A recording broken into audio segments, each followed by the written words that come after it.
If you would like to support the channel, please consider becoming a patron on Patreon. More information in the description below.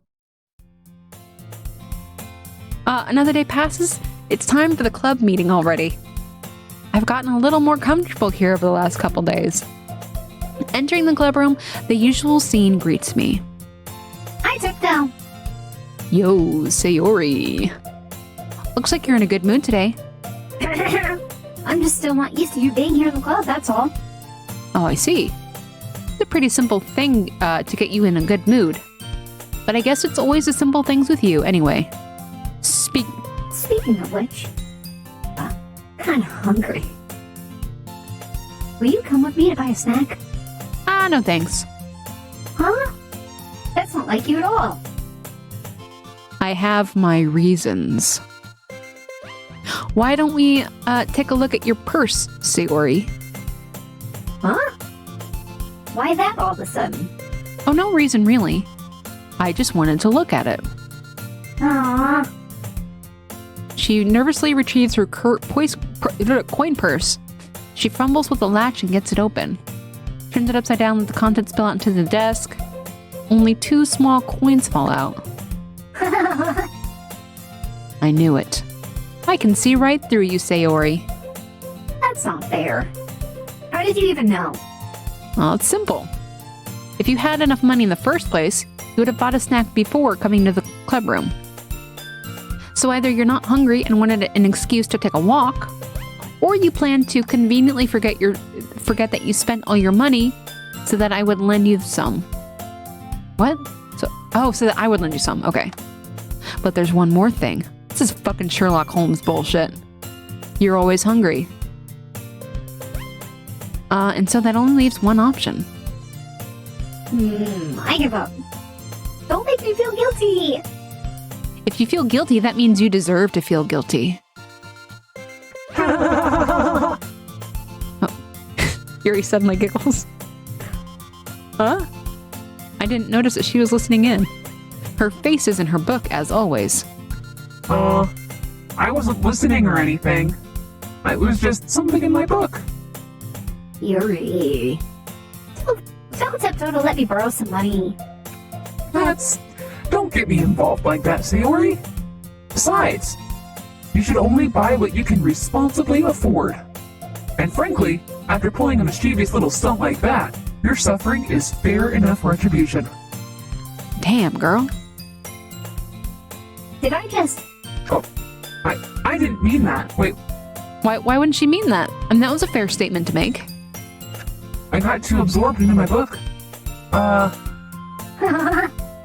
I really like when you speak your mind, Yuri. It doesn't happen much, but it's a fun side of you. There's no way you could think that. You were right, though. I did something bad and now I have to accept the revolution? You mean punishment? Retribution, there we go. That. Still, coming from you, Sayori, I guess there's a little devil inside all of us, isn't there? Don't let her fool you. Sayori knows exactly what she's doing. After all, she told you guys she was bringing me to the club before she even told me. But you wouldn't have come if it weren't for the cupcakes. So I had to trick Natsuki into making them. Come on, give me more credit than that, Sayori. What? What? Out of nowhere, something smacks Sayori in the face and stumbles onto the desk. Ow. What was... a cookie? Sure enough, it's a giant cookie wrapped in plastic. Sayori glances around. God, I thought that Yuri bitch slapped her. Is this a miracle? It's because I paid my restitution? Retribution. Actually, that one almost worked. I was just gonna give it to you. But then I heard you babbling on about cupcakes. It was totally worth seeing your reaction, though. Natsuki? That's so nice of you. So happy. Sayori hugs the cookie. Geez, just eat it.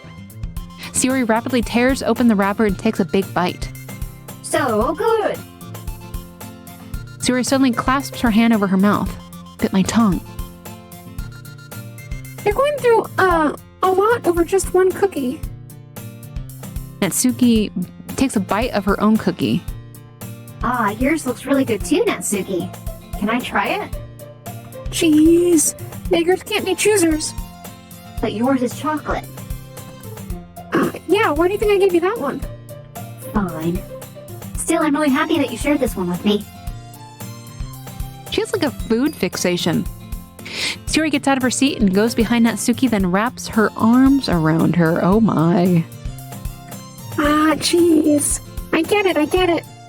Cookie still in hand, Natsuki reaches up to nudge Sayori off of her. Sayori suddenly leans down and takes a bite out of Natsuki's cookie. Hey! Did you seriously just do that? Uh-huh. Mouth full, Sayori trots away to safety. Yuri and I laugh as well. Yeah, I'd straight up stab a bitch. Jeez, you're such a kid sometimes. Monica, can you tell Sayori? Huh? Natsuki glances around. Monica isn't in the club room. Where's Monica anyways? Good question. Have any of you heard anything about her being late today? No, not me. Yeah, I haven't heard either. That's a bit unusual. I hope she's okay. Of course she's okay. She probably just had something to do today. She's pretty popular after all. You don't think she has a... Oh, I wouldn't be surprised. Oh, boyfriend? She's probably more desirable than all of us combined. Oh, that's not true. Excuse me? Suddenly, the door swings open. Sorry, I'm super late. Ah, there you are. I didn't mean to be late. I hope you guys weren't worried or anything. Monica chose the club over her boyfriend after all. You're so strong-willed. Ooh, wiggle the eyebrows. Boyfriend? What on earth are you talking about? Monica quizzically glances at me. Never mind that. What held you up anyway? Well, my last period today was study hall. To be honest, I kind of just lost track of time. That makes... Oh, that makes no sense though. You would have heard the bell ring at least. I must not have heard it since I was practicing piano. Piano? I wasn't aware you played music as well, Monica. I don't really. I just kind of started recently. I've always wanted to learn piano. That's so cool. You should play sometime for us, Monica. That's... Monica looks at me. Maybe once I get a little bit better, I will. That sounds cool. I also look forward to it. Oh, is that so? In that case, I won't let you down, Tiptoe. Oh, she just yeeted them out of the picture. Woo! Monica smiles sweetly. Yeah. I didn't mean any pressure or anything like that. Don't worry. I've been practicing a whole lot recently, and I really love a chance to share once I'm ready. I see. In that case, best of luck. Thanks. So I didn't miss anything, did I? No, not really. I chose to leave out Sayori's mischievous escapade. I'm sure Natsuki will end up complaining to her anyways. It looks like everyone has already settled down. Sayori somehow already finished her entire cookie. What? Yeah, and? And? Are you food shaming her? Yuri is back to her book and Natsuki disappeared into the closet.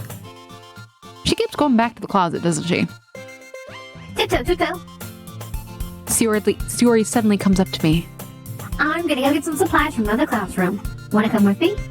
Supplies? For what? Well, you know how the festival is coming up. Me and Monica were gonna make some posters and stuff. So I need to go find some crayons, markers, and glue sticks. oh, I see. Sure, I'll go with you. Okay, Monica, we'll be back soon. Are you going with Tiptoe to get the supplies? There's no need to trouble yourself. I'd be happy to go with him. But I wanted to go. It's so much more fun exploring empty classrooms and stuff. Oh, okay. It was just a suggestion. see if you can find poster paper too, okay? Okay. Ready, Tiptoe?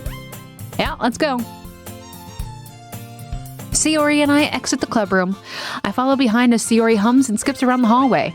Honestly, I feel like I'm taking a kid to the mall or something.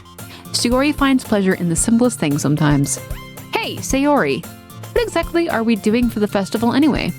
I'm not sure how you would make an event out of literature. Me and Monica have it all planned out. Don't you worry. Oh, is that so? Yep. We're gonna do a poetry performance. A performance? Of what kind? Well, everyone is gonna take turns on stage and recite their favorite poem. Oh, that sounds boring as fuck. Slam poetry. Is it slam poetry? Kinda dull. So, you're not thinking about it the right way at all. It's not just about reading poems, it's about performing them. Like, you say the lines of a poem like, "Between my feet, the last remaining flower of nature at me. I twist the stem, freeing it from its clinging roots, caressing the flower until it snows between my fingers. But to whatever am I summon this joy? For now when I look in every direction, the once prosperous field before me is gone barren wasteland." Like that. Sayori? How do I put this? I'm sure it's just me, but it's impossible for me to take you seriously when you talk like that. You're meanie. I'm working super hard on this, you know. I know. I just meant that it's pretty unordinary contrast to your cute self. Oh, fuck off, Tiptoe. Don't say that, it's embarrassing. But I guess that means I'm doing a good job. Yeah, I guess so. Oh, I'm so excited. This festival is going to be so much fun. Sayori spins herself around in the hallway again. Oh, sorry. Sorry, I forgot my voice mod. Hey, Tiptoe, this classroom over here it's empty. Let's begin the mission. The mission, huh? It's been a long time since I spent time with Sayori like this. But in the end, she hasn't changed one bit. She's nothing but a ball of sunshine, drawing happy vibes from the world around her. Pretty nostalgic feeling for me. As the years went by, I began to hold myself up in my room more and more. So going adventuring with Sayori brings about a special sort of feeling I forgot I had in me. Just a fun stream playing dating sim, yeah. I'm the master seducer of high school girls. The two of us enter the classroom. Sayori heads straight to the closet, and I follow. Let's see what we have in here. Oh, sorry. Crayons? Sayori pulls a box full of crayons off the shelf. They're the best brand, too. They're kind of dirty, though. Sayori starts pulling various crayons out of the box, reading the color names. Alright, that's one down. Don't get distracted, we still need to find. Wait, I'm looking for my favorite color. Fine. Did at least move aside so I can look for the poster paper. I dropped one by accident. Oh, shit. Sayori bends over and smacks her forehead right into the shelf. Oh man, it's so much seductive potential, Sayori. She falls to the floor and the crayons spill all over her lap. Are you okay? My forehead. Sayori clutches her forehead. Jeez, Sayori. Just like you, isn't it? Come on, let's see. Since Sayori is sitting on the floor, I grab her by the waist and pull her out of the closet. She could have a concussion, dude. Don't. You have to move your hands, Sayori. But it hurts. Just do it for a second. Slowly raises her hand from her forehead. Gently brush her bangs aside. Ow. There's a huge red mark on the side of her forehead. Okay. A bump is starting to form. Okay. Man, that's gonna swell up. I should find you some ice. Tiptoe. Where would I even find ice around this time? I guess a cold drink would do. You don't have to. I'm fine. Looking like a unicorn. Even wincing from the pain, Sayori makes a silly joke. What are you saying? I'll be back, alright? Okay. I pat Sayori on the shoulder and run out into the hallway. I locate the nearest vending machine. Oop. What should I get? Ooh, the red one. It doesn't really matter since it will be used as an ice pack rather than a drink. Why not both, dude? But I know Sayori likes apple juice, so I purchased that one. Oh, good choice. In just a moment, I'm already returning to the classroom where I left Sayori. God, I was half expecting her to be like convulsing on the floor of the seizure. She has one palm over her forehead and using the other one to clumsily scoop crayons back into the box. At least they were already in the wrong spots before I spilled them. Sayori, here. I hand Sayori the bottle of apple juice. Nice and gold. Sayori opens the cap and starts drinking from it. Sayori, what are you doing? This is for your forehead, idiot. Oh. Sorry, I forgot. How hard did you hit your head? Sayori places the bottle against the bump on her head. It stings. Just bear with it, it'll feel better soon. Looks like you cleaned up most of the crayons, so that's good. Hey, Tiptoe. This kind of reminds me of growing up. This kind of reminds you of growing up, doesn't it? What do you mean? You know how we used to play outside all the time? I would always try to keep up with you. You were kind of oblivious in some ways. Like, I usually fell behind or had trouble climbing up the things you did. But sometimes when I tried to do things I couldn't, I would get myself hurt. I'd fall and scrape myself or get a bump. And I would start crying really hard. And you would rush over as quick as you could. You would try really hard to get me to stop crying. It was almost like you blamed yourself and were afraid of getting in trouble if someone found out.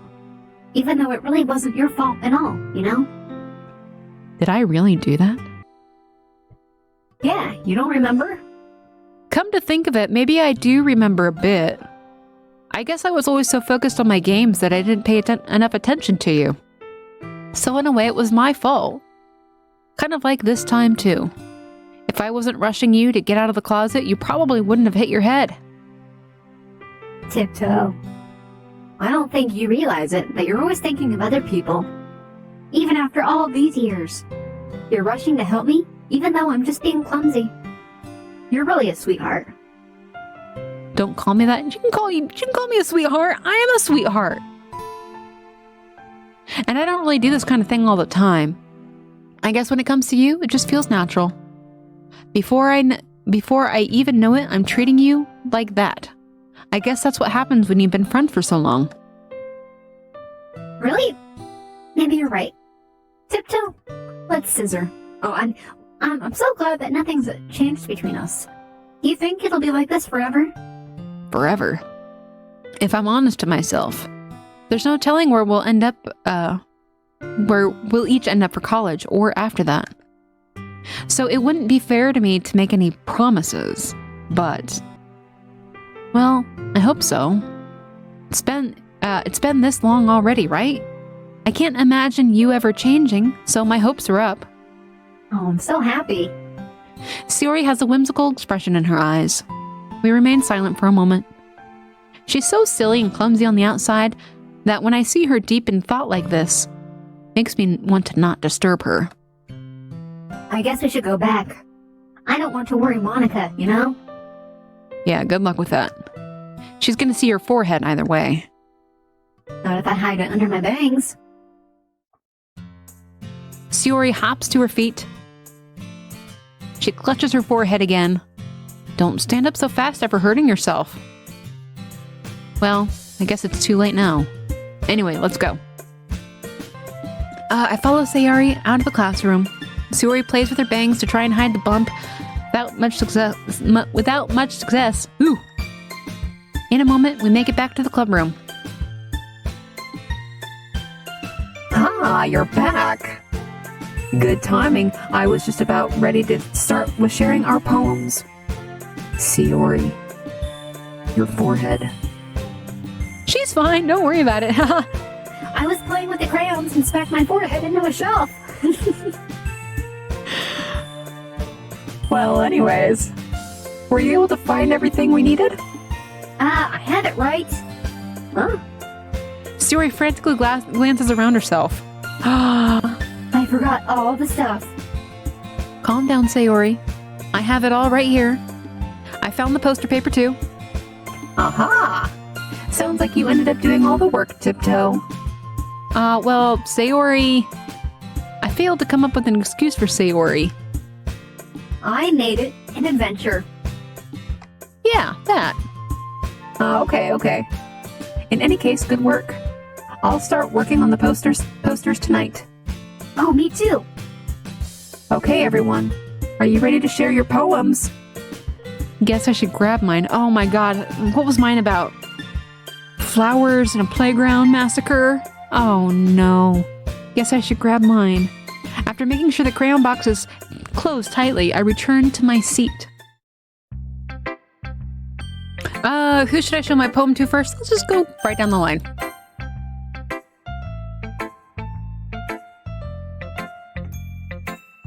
Tiptoe, I really love your poems. I can't believe you've been hiding these from me. I'm not hiding anything. But your poems are so good. Yesterday's and this one too? You can't tell me you haven't done this before. I mean, you're really the one who feels that way. You're really the only one who feels that way, so... Huh? No way. Not even Natsuki? Well, I guess Natsuki is the least likely to admit how much she likes something. But I don't think it's that. What do you mean? Well, I guess I'll be honest about it. It's a lot easier to write poems when I'm thinking about you. Huh? Stop thinking weird things. It just means that you're a really expressive person, I guess. How am I supposed to write poems about my own stupid life? But somehow you make everything in your life an adventure. Even the little things. Like cooking. Let's not talk about that. So yeah, I guess what I'm saying is that I can feel more feelings through you than I can through myself. What? I don't know how I would respond to a guy saying that to me. We have that kind of weird connection. It's your fault for getting in my business all the time. Huh? I don't know if I understand. You never understand when I try to explain things to you, do you, Sayori? I pat her head. Oh, that's condescending. Hey, I'm not a kid, you know. Are you sure about that? Maybe. Sayori starts fiddling with her pencil between her hands. Hey, Tiptoe, will you give me your poem? I kind of want to keep it. Why? Because, well, it's the first time you've written something for me. Huh? Sayori, you completely misunderstood. I didn't write this for you. Oh. Are you even listening anymore? Well, whatever. I'll give it to you when we go home. Really? I broke my pencil. She hastily bends down to pick up the piece she dropped. But being inattentive of her surroundings, she bumps right into me. Sorry. It's fine. I'll get it for you. I bend down and pick up the broken pencil. Sayori clutches the desk beside her to support herself, knees shaking. I'm a little clumsy today. So let's sit down, Sayori. Yeah. Brain injury, maybe? I grab Sayori's arm and help her sit at the desk. Anyway, I still haven't read your poem. Oh, sorry, I forgot about that. But it's not as good as yours. Jeez, don't worry. I'm sure I'll like it. Oh, okay. Well, shit, this is a long one. Bottles. I pop off my scalp like the lid of a cookie jar. It's a secret place where I keep all my dreams. Little balls of sunshine, all rubbing together like a bundle of kittens. I reach inside with my thumb and forefinger and pluck one out. It's warm and tingly, but there's no time to waste. I put it in a bottle to keep it safe, and I put the bottle on the shelf with all the other bottles. Happy thoughts in a bottle in a row. My collection makes me A lot of friends, each bottle a starlight to make amends. Sometimes my friends feel a certain way. Down comes a bottle to save the day. Night after night, more dreams. Friends after friends, more bottles. Deeper and deeper my fingers go, like exploring a dark cave. Discovering the hidden the secrets hiding in the nooks and crannies. Digging and digging, scraping and scraping. I blow dust off my bottle caps. It doesn't feel like time elapsed. My empty shelf could use some more. My friends look through my locked front door. Finally, all alone, I open up and in come my friends. In they come in such a hurry. Do they want my bottles that much? I frantically pull them from the shelf, one after the other, holding them out to each and every friend, each and every bottle. Every time I let one go, it shatters against the tilt between my feet. But every time I let one go, it shatters against the tile between my feet. Happy thoughts, happy thoughts, happy thoughts in shards all over the floor. They were supposed to be for my friends who aren't smiling. They're all shouting, pleading something, but all I hear is echo, echo, echo, echo inside my head. Ooh. Oh, baby girl. Oh, click, click. There we go.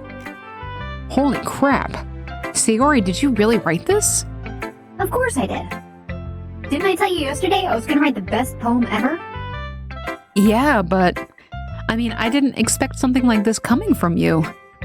Monica taught me a whole lot. And I've been really in touch with my feelings recently. I see that. It's almost kind of creepy. Creepy? Well, no, not exactly. Maybe because I'm so used to you being cheerful. Well, never mind. I think I'm being too hard about it. The point is, it came out good, so you should be proud of it. Oh, thanks. I feel like I was meant to express myself this way. It even helps me understand my own feelings a little bit better. Writing is like magic. You've gotten pretty passionate about this, huh? I hope you keep it up. Yeah. Writing is the best. I'm gonna keep writing until I die. Don't get ahead of yourself. Sayori's always had a habit of getting obsessed with something before dropping it no more than a week later. I wonder if this is one of those times, but seeing the passion in her eyes makes it hard for me to be pessimistic. Hopefully your poem has improved since yesterday. I guess it depends on who you ask. Let's see, Natsuki? Oh, pink-haired girl. Well, it's not really any worse than your last one. But I really can't say it's any better either. Who? Who what? Well, anything that isn't a train wreck, I'll take as a win. And I get the feeling you're probably the most critical. What makes you think? Wait, maybe that was a compliment. Glad to see someone recognizes my experience. Well then, keep practicing and maybe you'll be as good as me someday. Something tells me Natsuki completely missed the point. Come to think of it, this kind of reminds me of Sayori's poem from yesterday. You think so? Wait, what was Sayori's poem from yesterday? Breakfast, right? Yeah, well, I guess if you've been friends with her for so long, you might be on the same wavelength. But you never really struck me as her type. Sayori has a type all of a sudden? Well, I don't know, but honestly, how can someone so, fluffy spend so much time with someone like you? It's like she's dragging around a dead weight. That was a little unnecessary. But think of it this way. If it weren't for me, she probably would just fly away like letting go of a balloon. You could say we take care of each other. We each take care of each other in our own way. Whatever it is, I don't get it. Oh yeah, I guess I'm supposed to show you my poem. Here. Amy likes spiders, okay. Deeper meanings, okay. You know what I heard about Amy? Amy likes spiders. Icky, wriggly, hairy, ugly spiders. That's why I'm not friends with her. Amy has a cute singing voice. I heard her singing my favorite love song. Every time she sang the chorus, my heart would pound to the rhythm of the words. But she likes spiders. That's why I'm not friends with her. One time, I hurt my leg really bad. Amy helped me up and took me to the nurse. I tried not to let her touch me. She likes spiders, so her hands are probably gross. That's why I'm not friends with her. Amy has a lot of friends. I always see her talking to people. She probably talks about spiders. What if her friends start to like spiders too? That's why I'm not friends with her. It doesn't matter if she has other hobbies. It doesn't matter if she keeps it private. It doesn't matter if it doesn't hurt anyone. It's gross. She's gross. The world is better off without spider lovers, and I'm gonna tell everyone. Whoa, Natsuki. Hold on, girl. I'm not gonna put words in your mouth. What do you have to say for yourself? Not bad, right? It's quite a bit longer than yesterday's. Yesterday's was way too short. I was just warming up. I hope you don't think that was the best I could do. No, of course not. Anyway, the message is pretty straightforward in this poem. I doubt I have to explain it. Oh, please do. Sometimes you can explain complicated issues with much simpler analogies. And it helps people realize how stupid they're being. Oh, I get it now. Okay. That is how stupid she's being. I get it. Okay, Natsuki. Okay, she gets off the hook. Okay. Like, anyone would agree with that the subject of the poem is an ignorant jerk. Do you know people like that? Of course. It's about how everyone thinks That doesn't matter. It can be about anything. I wrote it to be easy to relate to. Everyone has some kind of weird hobby or a guilty pleasure. Something that you're afraid if people find out they'd make fun of you or think less of you. Damn, I relate to that hardcore. But that just makes people stupid. Who cares what someone likes as long as they're not hurting anyone and it makes them happy? I think people really need to learn to respect others for liking weird things. Damn, Natsuki. Let's give me a clap. Well, you're definitely right. At least I can relate to that. And I'm sure a lot of other people can too. It's what I do best, after all. I don't like writing unless there's a good message to take away from it. Like, conveying emotion is important. But I want to make people think, not just feel. Remember that. I'm gonna write a good one for tomorrow too, so look forward to it. Yeah, Natsuki's got that real talk going on. Let me take a sip of my water. Let's see, Yuri. Let's see what you've written for today. Well done, Tiptoe. Your skills are already improving. Really? Thanks. Coming from you, that means a lot. Huh? It's nothing. I'm just happy to help inspire fellow writers. I know you're new to this, so don't worry so much if it seems like you can't get your poem to feel perfect. You don't need to be afraid to be a little more daring. Oh, metaphors can go a long way. Don't feel like you need to work your brain like turning a bunch of gears. Try letting your mind wander through your feelings and write down the things you see and hear. That's one way to truly enable your reader to see into your mind. It's a very intimate exercise. Oh, I see. That's a certainly interesting technique. Thanks for sharing. I have, an example of that if you'd like to read it. Of course. Is this the poem you wrote for today? Yuri nods and timidly hands me her poem. Oh, this is so hard for me to read this. Okay, hold on. The raccoon. It happened in the dead of night while I was slicing bread for a guilty snack. My attention was caught by the scuttering of a raccoon outside my window. That was, I believe, the first time I noticed my strange tendencies as an unordinary human. I gave the raccoon a piece of bread, my subconscious well aware of the consequences. Well aware that a raccoon that is fed will always come back for more. The enticing beauty of my cutting knife was the symptom. The bread, my hungry curiosity, the raccoon an urge. The moon increments its phases to its phase and reflects that much more light off my cutting knife. The very same light that glistens in the eyes of the raccoon friend. I slice the bread, fresh and soft. The raccoon becomes excited, or perhaps I'm merely projecting my emotion into the newly satisfied animal. The raccoon has taken to following me. You could say that we've gotten quite used to each other. The raccoon becomes hungry for more, and more frequently, so my bread is always handy. Every time I brandish my cutting knife, the raccoon shows me its excitement. A rush of blood.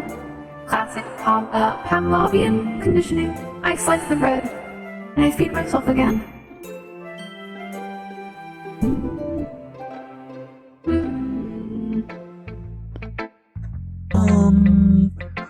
I was a little more daring with this one than yesterday's.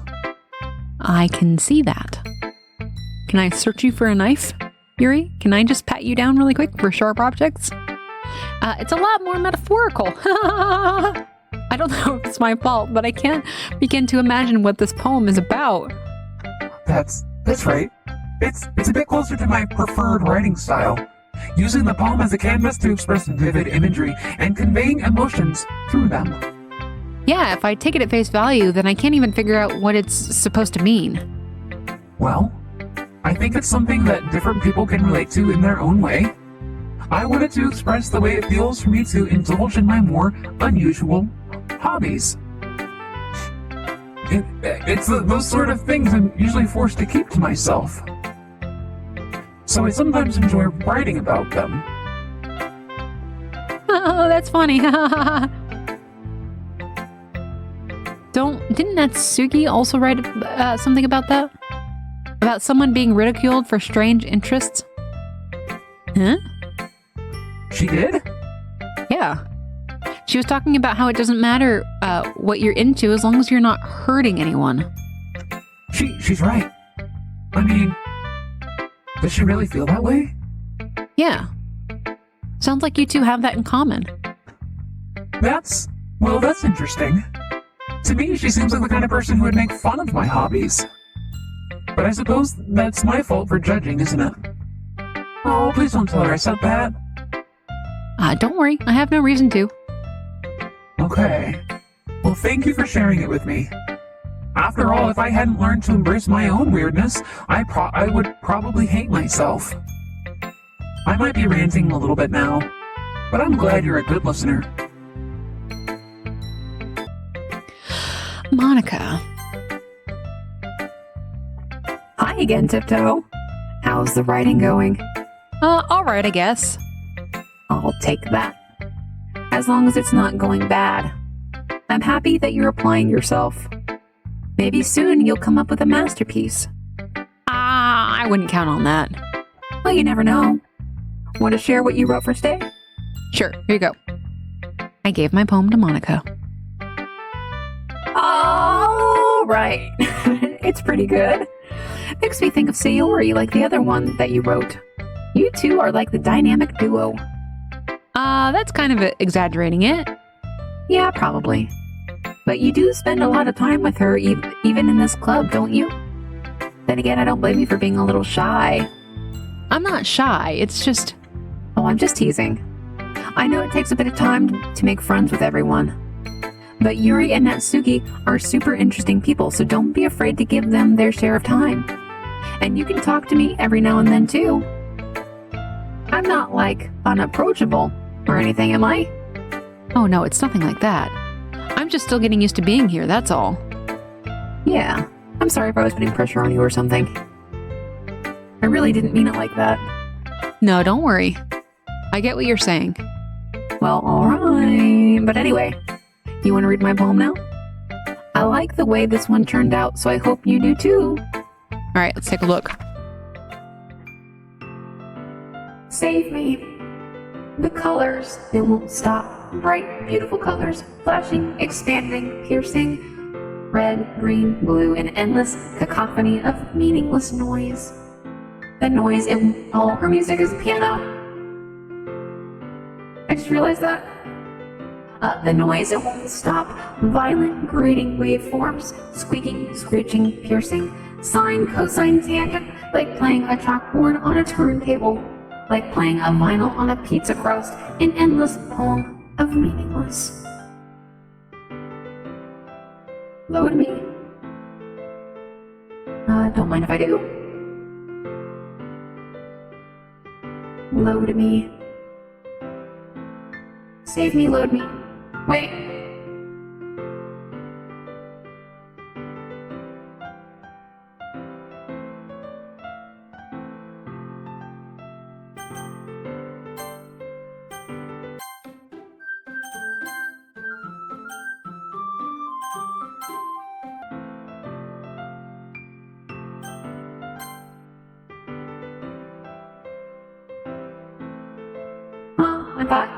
I thought I was gonna get like a secret or something. Sorry, I forgot I had my voice mod on. I thought it was gonna be like a secret. Oh, okay. It's even more abstract than your last one, huh? I guess it's just the way I write.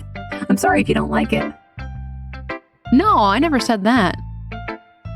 It's just kind of the thing I've never really seen before, I guess. I kind of like playing with my space on the paper. Choosing where and how to space your words can totally change the mood of a poem. It's almost like magic. The way I wrote the lines really short makes it feel like they're trying to speak over the noise. I see. It's still hard for me to tell what it's about, though. Sometimes asking what a poem is about isn't the right question. A poem can be as abstract as a physical expression of a feeling, or a conversation with the reader. So putting it that way, not every poem is about something. Anyway, here's Monica's writing tip of the day. Sometimes you find yourself facing a difficult decision. When that happens, don't forget to save your game. You never know when you might change your mind, or when something unexpected may happen. Wait, is this tip even about writing? What am I even talking about? That's my advice for today. Thanks for listening.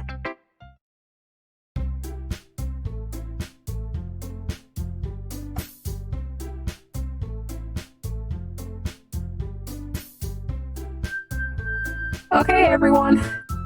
We're all done reading each other's poems, right? I have something extra planned today, so if everyone could come sit at the front of the classroom. Yeah. Is this about the festival? Well, sort of. Do we really have to do something for the festival? It's not like we can put together anything good in just a few days. We'll just end up embarrassing ourselves instead of getting any new members. That's a concern of mine as well. I don't really do well with last-minute preparations. Don't worry so much. We're going to keep it simple, okay? We won't need much more than a few decorations. Sayori has been working on posters, and I've designed some pamphlets we can give out during the event. Okay, that's great, Mom. But that doesn't tell us what we're actually going to be doing for the event. Sorry, I thought you heard about it already. We're going to be performing. Performing? Performing? Monica? Yeah, we're going to be having a poetry performance. Each of us is going to choose a poem to recite during the event. But the cool part is we're going to let anyone else come up and recite poems too. Sayori's putting it all on the posters in case anyone wants to prepare ahead of time. Sayori, who's been coloring a poster, holds it up for us to see. Are you fucking kidding me, Monica? You didn't already start putting those posters up, did you? Well, I did. Do you really think it's that bad of an idea? Oh, no. It's not a bad idea. But I didn't sign up for this, you know. There's no way I'm going to be performing in front of a group of people like that. I agree with Natsuki. I could never in my life do something like that. And imagine it. Imagining it, Yuri shakes her head in fear. Guys. No, Sayori. I understand where they're coming from. Remember that Natsuki and Yuri have never shared their poems with anyone until just a couple days ago. It's a lot to ask for them to recite their poems out loud to a whole room full of people. I guess I kind of overlooked that. I'm so sorry. But I still think we should give it our best. We're the only ones responsible for the fate of the club. If we start the event and each put on a good performance, then it will inspire others to do the same. And the more people who perform, the better we'll be able to show everyone what literature is all about. Yeah. It's about expressing your feelings. Being intimate with yourself. On stage. In front of people. That's right. And it's those reasons that we're all in this club today. Don't you want to share that with others? To inspire them? To find the same feelings that brought you here in the first place? I know you do. I know we all do. And if all it takes is standing in front of the room for 2 minutes and reciting a poem, then I know you can do it.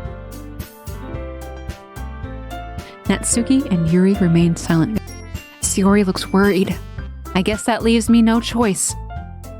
I agree. I don't think it's too much to ask. I think that Sayori and Monica have been trying really hard to get new members, and the least we can do is help them out a little bit. Well, maybe, but...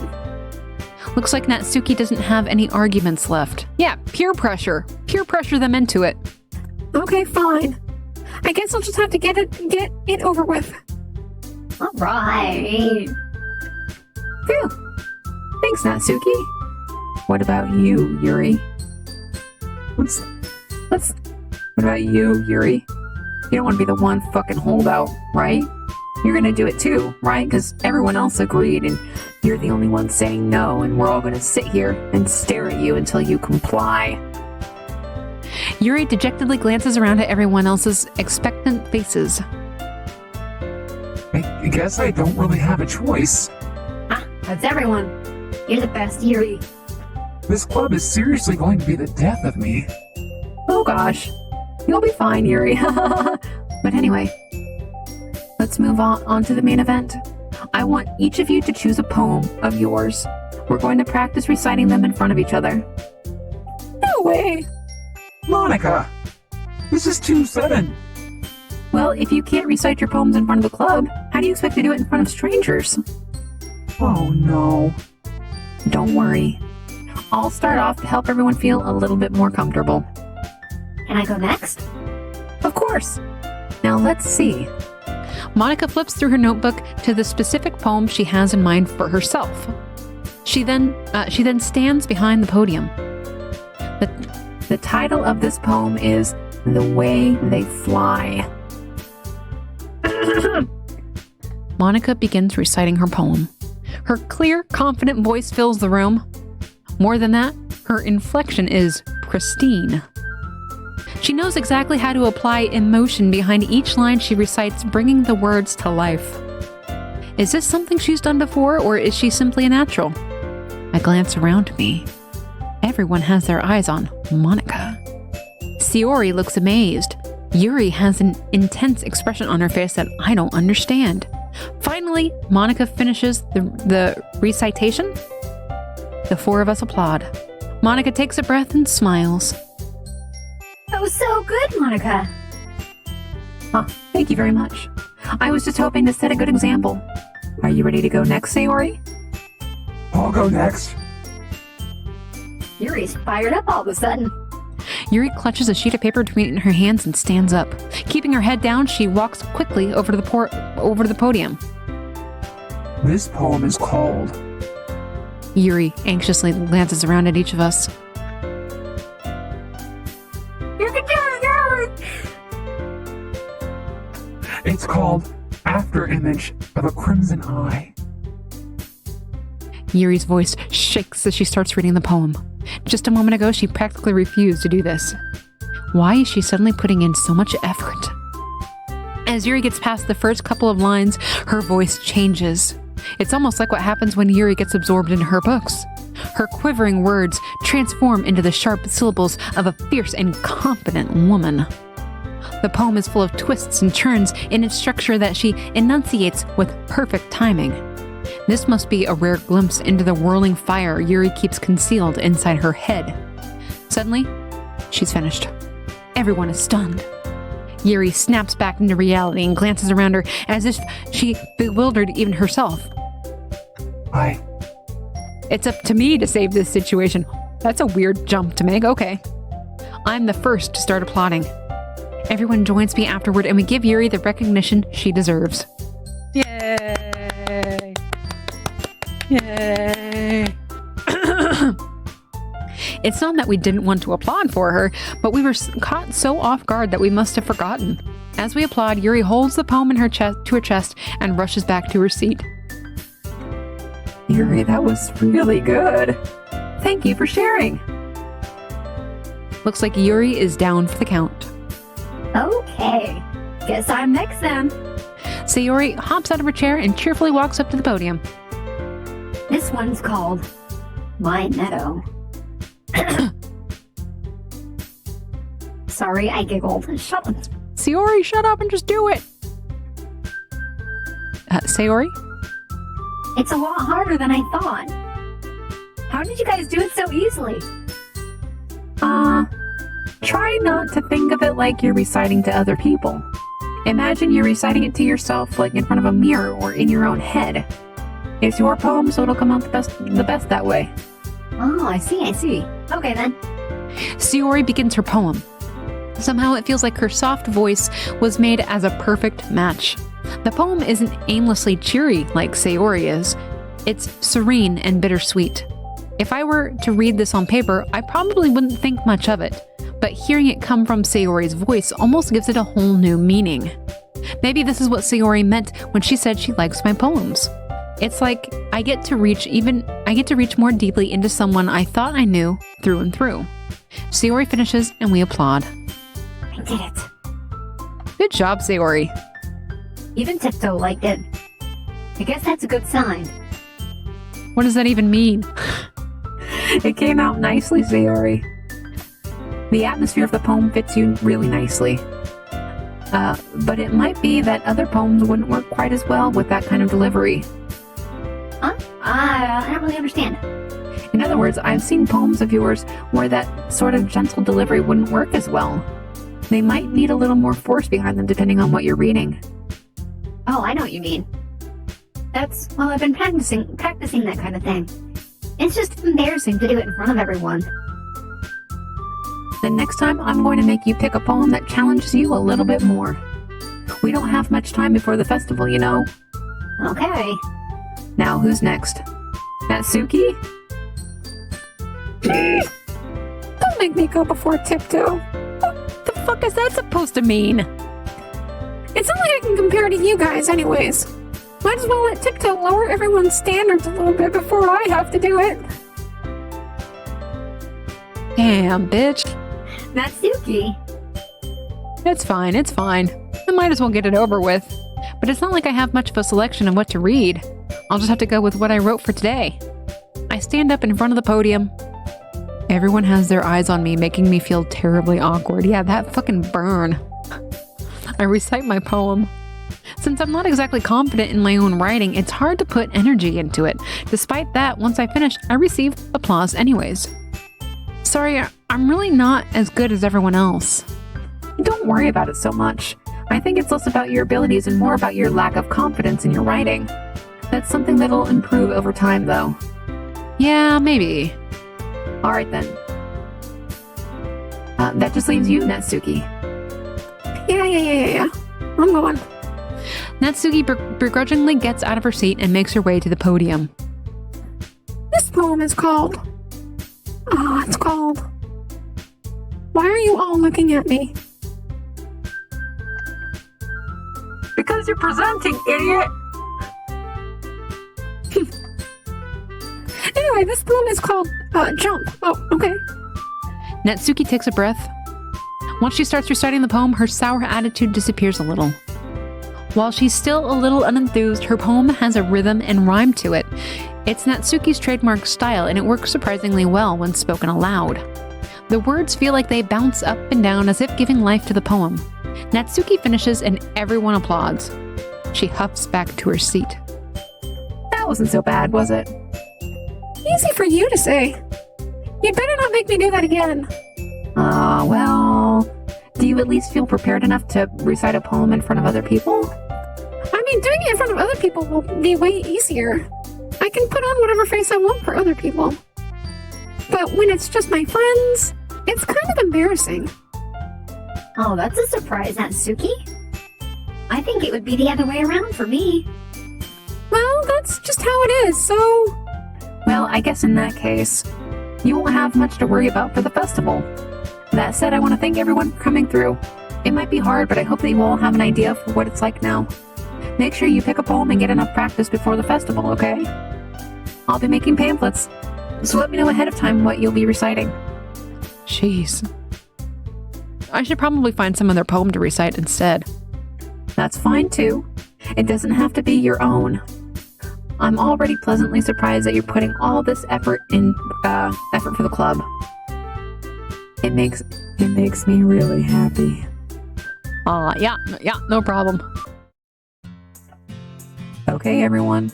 I think that's about it for today. I know the festival is coming up, but let's try to write poems for tomorrow as well. It's been working out really nicely so far, so I'd like to continue that. As for the festival, we'll finish planning tomorrow, and then we'll have the weekend to prepare. Monday's the big day. Oh, I can't wait. I can do this. All right. I stand up. There's no way I'll be able to find the same enthusiasm as Sayori and Monica, but I'll do my best to get through it. If it's for the sake of the club. And impressing Monica. Then I'll have to do my best. Ready to go? Oh, sorry. Ready to go, Sayori? Yep. Look at you two always going home together like that. It's kind of adorable, isn't it? Jeez, guys. Don't make such a big deal out of it. It must be nice, though. Well, how am I supposed to respond to that? It's okay, Tiptoe. You don't have to say it. Whatever. Let's go already. I walk home with Sayori once more. Even though it's only been a few days, a lot of things have already changed. But today, Sayori is being a little quieter than usual on the way home. Hey, Sayori. Sorry, I was spacing out. Ah, no wonder. I was thinking about something from earlier. I like how we get to, Sayori fumbles with her words. let's just say that one day... let's just say that one day, Yuri asked to walk home with you. Huh? What would you do? What kind of a question is that? You're kind of putting me on the spot here.